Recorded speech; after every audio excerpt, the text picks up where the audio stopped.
Her yıl olduğu gibi bu yılda özellikle de ilkbahar ve sonbaharda kayıt yapma ve yenileme dönemlerinde Milli Eğitim Bakanlığı'nın, Milli Eğitim Müdürlerinin kayıt parası yok demesine rağmen veliler bu yılda yine aynı şikayetle karşı karşıya. Okullarda kayıt yapmaya giden veliler okula destek sağlama, özellikle de bu anlamda bağış yapma adı altında kayıt parası alınıyor. Bu zaman zaman aslında haberlerini yaptığımız başlıklardan, konulardan bir tanesiydi. Çünkü veliler gerçekten bundan muzdarip, sürekli gündeme geliyor. Ama Milli Eğitim Müdürlükleri, Milli Eğitim Bakanlığı'na kadar bütün yetkililer kayıt parası yok demesine rağmen ama pratikte okullarda gittiğinizde kayıt için okul aile birliğine bağış adı altında harç vermek durumundasınız. Biz de bir medya mensubu olarak bu durumla karşılaştık.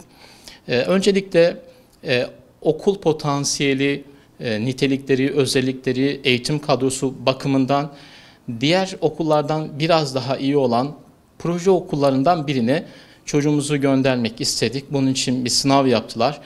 Arnavutköy İTÜ İbrahim Çağlar Ortaokulu bir sınav yaptı. Bizim çocuğumuz da o okulun sınavına girdi ve kazandı.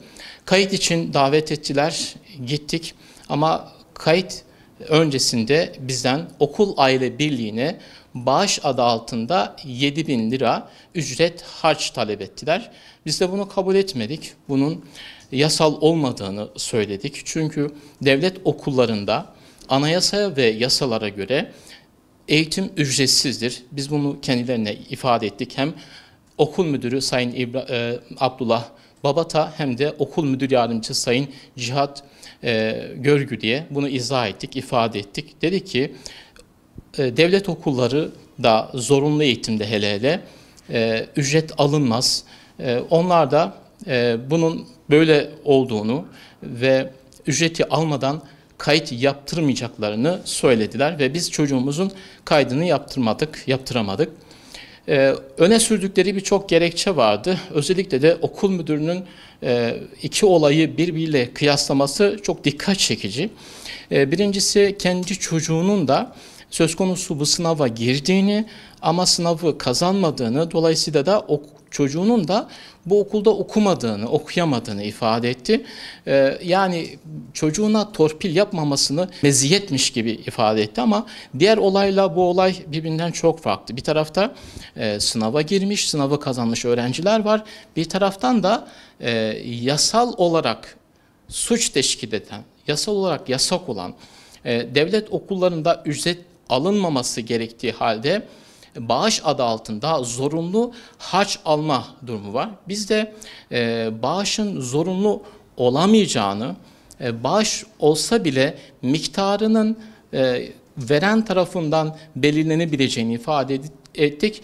Onlar da okul aile birliğinin 7.000 lira rakamına karar verdiklerini ve herkesten de bu miktarda para alacaklarını, ücret alacaklarını, harç alacaklarını, kayıt parası alacaklarını ifade ettiler. Tabii biz çocuğumuzun kaydını yaptıramadık. Gerçekten bu çok ciddi bir sorun. Sorunun bir başka boyutu da yani bu şekilde öğrenci velisiyle okul idaresi karşı karşıya geliyor. Biz çocuğumuzun bundan sonra kaydını yaptırabilsek bile o okul yönetimiyle nasıl bir diyalog, nasıl bir iletişim kuracağız? Böyle bir sorunumuz var. Aslında eğitim camiasının, eğitim sisteminin birçok açmazı çıkmazı var ama biz bir yönüyle oradaki eğitimci kardeşlerimize de acıyoruz. Çünkü ben aynı zamanda bir eğitimciyim.